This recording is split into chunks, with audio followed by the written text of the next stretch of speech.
ያ ረብ እስኪ አላህ ሀገራችን ሰላም ያድርግልን፣ አማን አላህ ያድርግልን። ደም መፍሰስን በቃ አላህ ይበልን።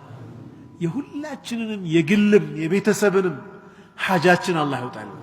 ያስጨነቀን ሁሉ አላህ ይፈርጃል።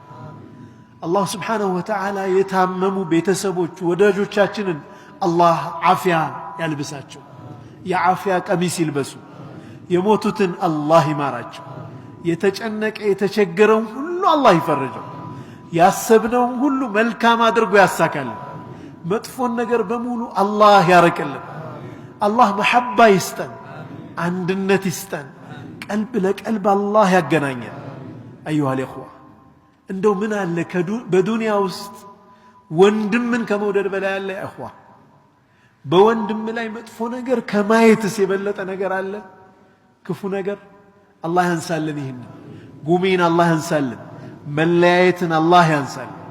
አላህ ስብሓነሁ ወተዓላ ይችን ሰዓት የኢጃባ ሰዓት አላህ ያደርግልን። ዱዓችንን አላህ ይቀበለን ኢንሻአላህ። እጃችንን ዘርግተን የሚያሳፍር ጌታ አይደለም አላህ ስብሓነሁ ወተዓላ።